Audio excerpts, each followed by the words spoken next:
السلام علیکم ورحمۃ اللہ وبرکاتہ۔ میں ہوں قاری محمد آصف اور آپ دیکھ رہے ہیں آصف لرن قرآن۔ دوستو الحمدللہ ہمارے مخارج کا اسباق چل رہا ہے۔ آج انشاءاللہ العزیز ہم مخرج نمبر 2 اور مخرج نمبر 3 اور مخرج نمبر 4 ہم آج ان کو سیکھیں گے۔ اس سے پہلے ہمیشہ کی طرح ایک درخواست ہے کہ جن ساتھیوں نے چینل کو سبسکرائب نہیں کیا وہ لازمی سبسکرائب کریں تاکہ مزید ویڈیوز بھی آپ تک پہنچ سکے۔ تو چلتے ہیں سبق کی طرف۔ دوستو حلق کے اندر کتنے مخرج ہوتے ہیں اور ان سے کتنے حروف ادا ہوتے ہیں؟ حلق کے اندر 3 مخرج ہیں: اقصی حلق، وسط حلق، ادنی حلق۔ یہ 3 مخرج حلق کے ہیں اور ان سے 6 حروف ادا ہوتے ہیں۔ مخرج نمبر 2 اقصی حلق، یعنی حلق کا وہ حصہ جو سینے کی طرف ہے۔ اقصی حلق یعنی حلق کا وہ حصہ جو سینے کی طرف ہے، اس سے 2 حروف ادا ہوتے ہیں۔ نمبر 1 حمزہ، نمبر 2 ہا۔ مخرج نمبر 2 اقصی حلق یعنی حلق کا وہ حصہ جو سینے کی طرف ہے، اس سے 2 حروف ادا ہوتے ہیں۔ نمبر 1 حمزہ، نمبر 2 ہا۔ مخرج نمبر 3 وسط حلق یعنی حلق کا وہ حصہ جو درمیان والا حصہ، یعنی حلق کا درمیان والا حصہ، اس سے بھی 2 حروف ادا ہوتے ہیں۔ نمبر 1 عین، نمبر 2 حا۔ حا۔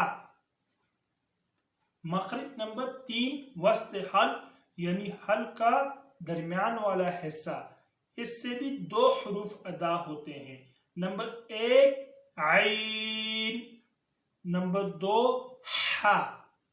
اور مخرج نمبر 4 ادنی حلق یعنی حلق کا وہ حصہ جو منہ کی طرف ہے۔ حلق کا وہ حصہ جو منہ کی طرف ہے، اس سے بھی 2 حروف ادا ہوتے ہیں۔ نمبر 1 غین، نمبر 2 خا۔ نمبر 1 غین، نمبر 2 خا۔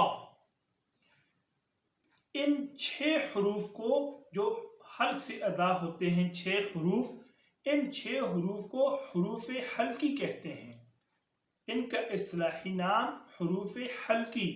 حروف حلقی ان کو اس لیے کہتے ہیں کہ یہ حلق سے ادا ہوتے ہیں۔ حروف حلقی 6 حروف ہیں: حمزہ، ہا، عین، حا، غین، خا۔ یہ ٹوٹل 6 حروف، ان 6 حروف کو حروف حلقی کہتے ہیں۔ حروف حلقی ان کو اس لیے کہتے ہیں کہ یہ حلق سے ادا ہوتے ہیں۔ تو دوستو یہ تھے آج کے 3 مخرج کا سبق۔ آپ ان کو اچھے طریقے سے یاد کیجئے گا اور ان کی بار بار مشق کیجئے گا۔ ان حروف کی بار بار مشق کیجئے گا تاکہ آپ کو یاد ہو سکیں۔ تجوید سیکھنا بہت لازمی ہے، اس لیے کوشش کریں ان کو بار بار ان کی مشق کریں۔ حمزہ، ہا، عین، حا، غین، خا۔ یعنی کیسے ہم شکل لفظ ہیں اور ان کو ایک دوسرے کی جگہ پڑھنے سے معنی تبدیل ہو جاتے ہیں، اس لیے یہ سیکھنے بہت لازمی ہے۔ آپ بار بار ان کی مشق کریں کہ کون سا لفظ کہاں سے ادا ہوتا ہے۔ اللہ تعالی ہم سب کے لیے آسانیاں پیدا کرے اور اللہ تعالی ہمیں دین اسلام کی سمجھنے کی توفیق نصیب فرمائے۔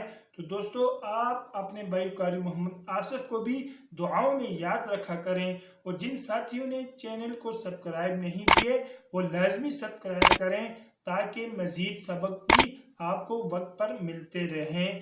آپ اپنے بھائی قاری محمد آصف کو اجازت دیجیے گا۔ اللہ حافظ۔